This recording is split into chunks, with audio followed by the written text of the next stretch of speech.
We don't need you anymore. Strangers should just express their condolences and leave. With no regard for the onlookers, my mother-in-law yelled. Today is the funeral of my recently deceased father-in-law. This woman, who typically tormented me, took this opportunity to let loose on me more than ever. How can she treat anyone like this with no hesitation? I was the one taking care of my father-in-law. As I struggled to contain my annoyance with my father-in-law, my husband, who was nearby, opens his mouth. "You're right! Strangers are just a nuisance!" With that, he steps in front of his mother. My name is Michelle Shore, 30 years old. I married my husband 2 years ago and currently live with him and his parents. My husband's name is Mike, also 30. We initially lived in an apartment, just the two of us, after getting married. However, it seemed my husband was an only child and had been quite adored by his mother. The calls from his mother were frequent, sometimes several times a day, even after our marriage. "Mike, when will you come live with me? I don't mind if it's just you. Please come back. I'm lonely. You know, the greatest form of giving back to your parents is to just be with them." She would constantly beg for us to live with her like this. My husband didn't take it seriously and certainly had no intention of moving in with her. But one day, his father came to see us. "Mike, Michelle, could you consider living with us?" At this unexpected proposal, Mike asked with a troubled face, "What's this all about, Dad? You and Mom, you're both healthy. There's no need for us to live together, is there? We are physically well, but it's still rough at times for me, mentally. I may have reached my limit living alone with your mother." "What do you mean, Dad?" "Well," after hearing the full story from his father, it seemed that ever since Mike had moved out, his mother's behavior had been progressively getting worse. She would verbally abuse his father and withdraw money from the bank without even asking. When they checked the balance of the bank account they had been saving for their retirement, after a few months, it appeared that she had spent as much as $10,000 without even asking. When confronted, his mother readily confessed, but showed no remorse. What's worse, she had no intention of returning the money, and started complaining that the house has become uncomfortable since Mike left. Having reached his limits, his father made her swear on a written agreement that if she committed any more misdeeds, he would divorce her. Since then, there had been no abusive words or unauthorized spending, but the relationship between the two had not improved, and a cold war continued in their home.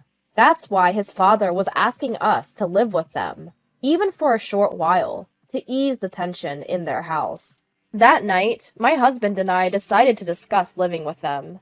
He seemed to think that I would be against it, and began by saying, "I understand Dad's feelings, but Michelle, you'd be troubled if we suddenly had to live with them, wouldn't you?" But it's true that your father is having a hard time, right? If there's something we can do, we should do it, shouldn't we? But wouldn't that be hard on you? I'll be fine. Besides, your father is the one who will suffer if we don't do something. We have to help him as soon as possible." Yeah, you're right. Thanks, Michelle. I'll talk to Dad about moving in with them." And thus, we as a couple decided to move in with my in-laws. My husband and my father-in-law came to an agreement, and our new life started immediately the next month. My husband Mike always noticed my changes, and was someone I could rely on when things got tough. My father-in-law, too, had a good relationship with us ever since our first meeting during our engagement. However, the one thing that concerned me was my mother-in-law. As I mentioned earlier, she doted on her son Mike, incredibly.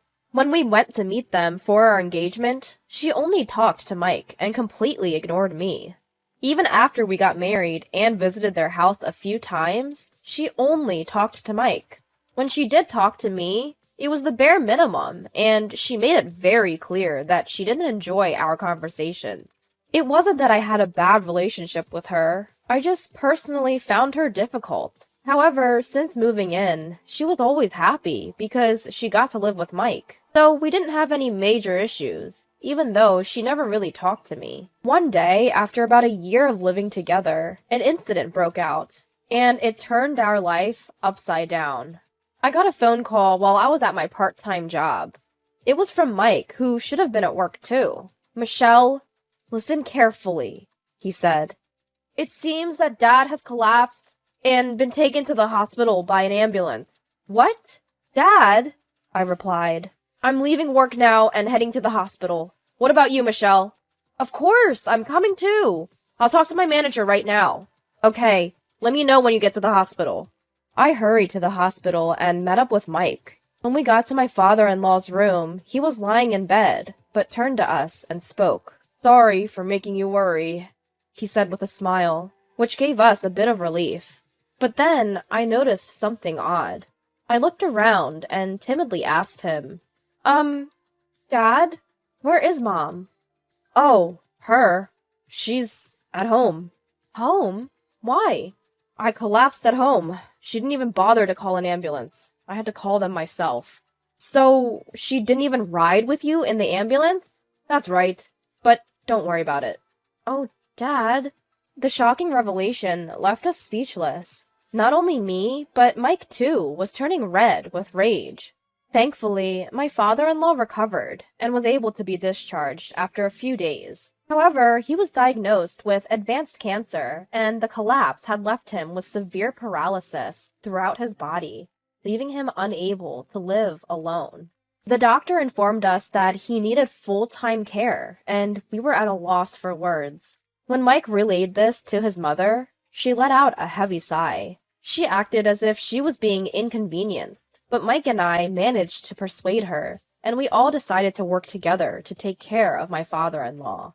Mike made a good earning, so I quit my part-time job to dedicate myself to caregiving and house chores. Ever since then, my life centered around caregiving. While it was challenging to adjust to something new, my father-in-law always wore a smile and thanked me, saying, "Thank you." When Mike got home from work, he would take over the caregiving responsibilities. This allowed me to finish preparing dinner and take a bath while enjoying a brief period of freedom. We were living each day in this cycle, making it possible for me to continue providing care without overburdening myself. That being said, it wasn't all smooth sailing. When Mike left for work, my mother-in-law wouldn't lift a finger to help. Moreover, she would become irritated when I was busy caring for my father-in-law and couldn't handle all the housework. One day, unable to bear the situation any longer, I confronted her directly. Mother-in-law, could you maybe help out a bit more? I asked. What? Why all of a sudden? You're so full of yourself, she responded. If you don't want to take care of my father-in-law, I'll do it. Could you at least help out a little with the household chores in return? Shut up! You're only our daughter-in-law. The housework is your job. And of course, so is taking care of him. Wait a minute. We've talked about doing our best to help each other out. You decided that on your own, didn't you? Don't drag me into that. I just wish he would die already. I need the inheritance money. Hold on. How could you say such a thing? Your husband is still... Enough! You're a stranger to begin with. The conversation ended with my mother-in-law calling me disrespectful and leaving. I asked her for help a few more times, but to no avail. I also talked to Mike about it, and he tried to talk to her, but she would always play the victim, making it impossible to have a meaningful discussion.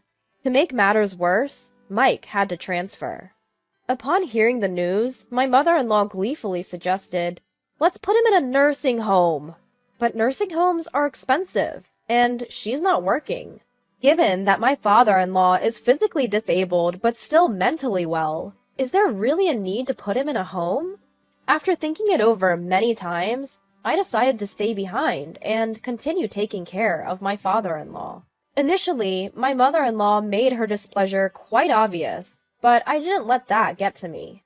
Despite Mike's concerns, I stood firm in my decision. However, what I didn't realize was how this choice would bring me so much distress. A few months had passed since Mike had started his new assignment elsewhere. On this day, I was going to meet a close friend who lived far away, but was visiting town. I had previously informed my in-laws about this and had arranged for my mother-in-law to take care of my father-in-law for the day. However, just as I was getting ready to leave, my mother-in-law came into my room without knocking and said, "Michelle, I'm going shopping with a friend right now. Could you please take care of the house and him?" Wait, what? I thought I made it clear that you were supposed to take care of my father-in-law today, since I'm meeting up with my friend. Oh, is it? I don't remember. That's so unfair. I've told you days before. You're so annoying. I don't know anything about this. Just be grateful that I'm letting you live here, rent-free. But I was really looking forward to meeting my friend after so long. Even a fool like you has a best friend, huh? Birds of a feather flock together. Don't worry, you'll meet them again soon enough. Well, good luck. My mother-in-law hastily left through the door. I broke down crying. Why? Why is it always me? I do the housework and take care of Mike's father every day. Isn't it okay to go out for just one day? This is too much. Just because you hate me. This is too much. A mix of unplaced anger and emptiness overwhelmed me, making it hard to recover. But now that my mother-in-law was out, I had things to do. I wiped away my tears, texted my best friend about what had happened, and got back to the household chores. I prepared the meal for the elderly care and headed towards Mike's father's room. When I knocked and entered the room, Mike's father called out with a serious look. "Michelle! My father-in-law! What's the matter?" "I'm sorry. Because of my wife. Your plans got ruined." "Huh? Did you hear that earlier?" My father-in-law slowly nodded. Then he pulled something out of the drawer next to his bed and handed it to me. "My father-in-law, this is... Could you do me a favor in my stead?" "But are you sure?" "Yes, I am. It's something I've decided a little while ago." Saying that, he pulled out a voice recorder from under his pillow. When the play button was pressed, an unbelievable voice came out. After hearing everything, I promised to fulfill my father-in-law's wish and went to this one place on a later date. But that was the last thing I was able to do for my father-in-law. 2 weeks later, my father-in-law's condition suddenly worsened in the middle of the night. Even though he was rushed to the hospital by ambulance, it was too late, and he passed away. My husband, who hurried back from out of state, was not able to be there at the end. "Father-in-law, what's the matter?" My mother-in-law, who always claimed it was too much of a hassle, left all the arrangements for the wake and funeral to my husband. We held a simple wake, just with our close family members, and then the day of the funeral arrived. My father-in-law had started his own company when he was alive and continued to work until the day he collapsed, though he had an extensive network. A large number of people attended the funeral, all showing tears for my father-in-law's death. I exchanged greetings with my father-in-law's acquaintances and waited for the funeral to start. Then my father-in-law, who had been sitting on a chair at the edge, approached me with determination. "Michelle, how long do you plan on staying here?" "Huh?" "Not huh? Now that his care is done, there's no need for you to be here anymore." "Wait, mother-in-law, what are you saying?" "We don't need you anymore. Strangers should just send their condolences and leave." Without caring about the surrounding eyes, my mother-in-law spit out these words as if making fun of me. At her loud voice, the surrounding people started to murmur. My mother-in-law reached out her hand to me and smirked. "Leave your condolence gift and go." At that moment, I felt my blood rush to my head. Who does she think she is? Just leave your condolence gift? We don't need you? This is no joke. How much do you need to insult me to be satisfied? I stepped closer, about to give my mother-in-law a piece of my mind. But the person standing in my way was none other than my husband, Mike. Slowly, with a hard stare at his mother, he began to speak. "That's right, Mom. Strangers are a nuisance." "My dear son, you think the same, right, Mike?" "Yeah, I do.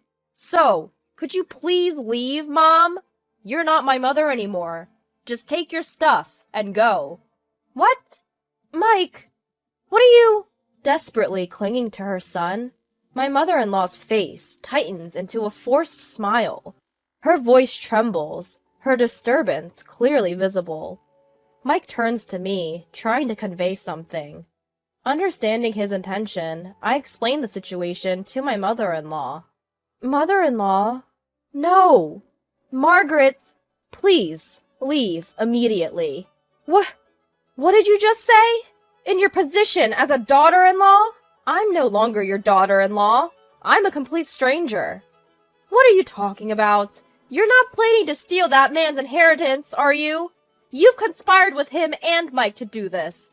No way! All of that man's inheritance is mine! No, it's not anything like that.